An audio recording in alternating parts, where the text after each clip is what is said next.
I'm fairly confident in being able to say that all of us in the room have bought a CD, taken it out of the plastic, and put it in our stereo and thoroughly enjoyed the experience of listening to it. I've always been really captivated and fascinated with how a song can get from the mind of a musician into and be captured in that magic moment, in that one point in time, and then be made into a CD where someone can enjoy it over and over and over again. So, for my senior project, I decided I wanted to explore that process a little bit. What I did was I rehearsed my jazz combo, Undercover Swing, and then we recorded, and then I mixed and produced the CD, and we had it ready for our jazz night on April 14th, and we were able to, hopefully everyone enjoyed it. So what I'm going to talk about today is my process, and then the challenges and difficulties I had, and then I'm going to show you my product. I actually have the CD here. I'll play some for you. So, first off, I had to decide on a mentor. I chose Eric Piazza. He's one of the band directors here at Webster Schrader. I've been his student for 4 years, and I chose him because he has not only played for recording, but he's also recorded other people. So I knew that his experience would be very helpful as I'm going along, and I knew he'd be a good asset to have. Also, he's very creative and intuitive, and I knew between the two of us we'd be able to solve problems efficiently and to the best of our ability. Also, he and I work very well together. We have a lot of fun, and it worked out really, really well. So I had to decide who was going to be Undercover Swing, and it ended up being Frank Rogowski on tenor saxophone, Des Wensling on alto saxophone, Lauren Weber on piano, my little brother Zach Smith on bass, and myself on drums. So we all got together in around October, and we decided on a few different tunes we wanted to work on through the year, and we about 8 or 10, and we knew that out of those we'd be able to pick something that we'd be able to record in the spring. So we rehearsed from about October to like March or so, and then I ended up talking to Mr. Piazza, and we had to discuss like what was actually going to go on for the recording day, what we needed. So we came up with diagrams of how the room was going to be set up, where people were going to be, and who was going to be there, how we're going to do it. I had lists of equipment, so I needed like microphones and cables and instruments and a computer to record with, and amplifiers and things like that. So then for the recording day, it turns out we chose the first weekend in April. My brothers and I showed up. They helped me a lot setting up. We came around 9 o'clock. We had all the drums, the piano, all the microphones set up. So then when the rest of the band came at around 11:30, we're ready to rock and roll. So what we did was, for the recording process, we played one track that was a foundation track with just bass and drums. And then we did another one with piano and the horn players. And we did another one with the solo. So that way, when we were going back to record it, mix it and fine-tune it on the computer, it'd be much easier to handle and manipulate.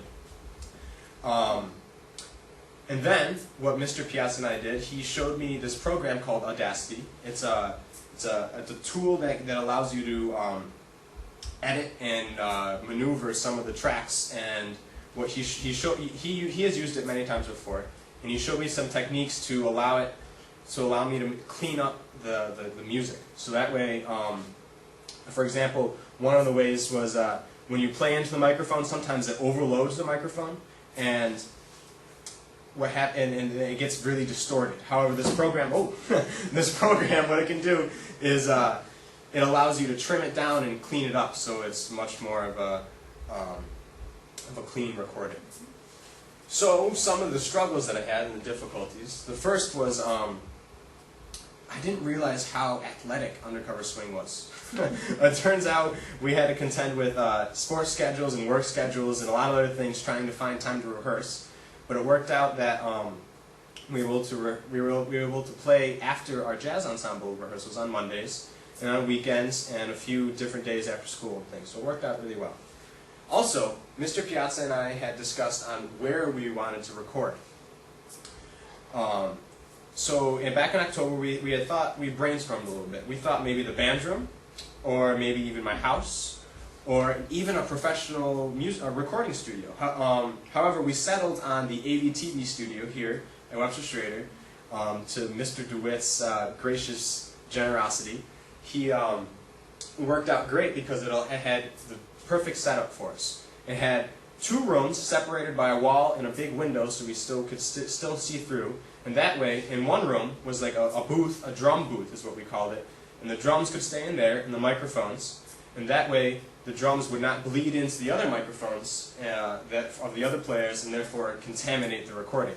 So all the piano player, Lauren, and the rest of the horn players, and Mr. Piazza were in the other room. And we all played, and we had the window, allowed visual contact, and it worked out fantastic. Also, unfortunately, about a week before the recording day, our tenor saxophone player got a concussion playing lacrosse. He's fine now, thankfully, but I had to find replacements. So 2 of my good buddies, Jake Thorpe and Brandon Mariotti, both played trumpet. And what they did was that I got the music to them about a week before, and they worked on it, and it was fantastic. It worked out great. Also, a time constraint was difficult because of the most professional recordings spend about 4 or 5 days in one song. We had 4 or 5 hours for 4 songs. So obviously we did not have this level of detail we wanted, but I was very proud of what we had. So what we came up with was our CD right here. I have one for both of you, if you'd like. I had a cover that I developed and a CD insert with the track listings, who's in it, and the CD.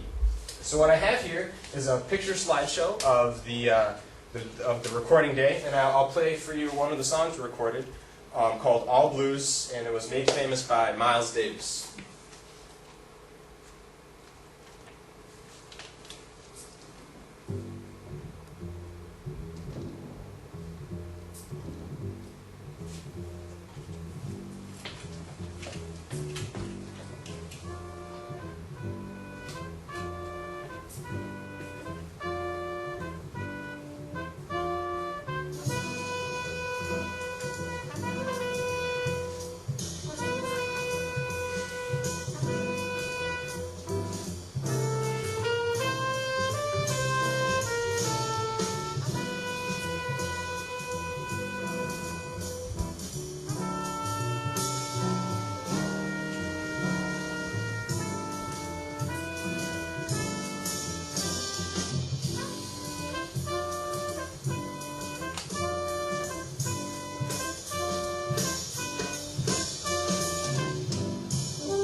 So that was kind of a little glimpse into what we were doing that day in our recording. So my reflections afterwards, I didn't really realize what went into it. I didn't know there was a lot of logistics, there was a lot of planning, and make lists and getting people together. So that was one thing I didn't really realize, which I now have a much better appreciation for. Also, when I had first developed this idea in the fall, I was vaguely interested in looking into sound engineering as a career. However, now I would like to just pursue it as a hobby, and more. I now found I prefer to play and teach music much more. It's much more enjoyable to me.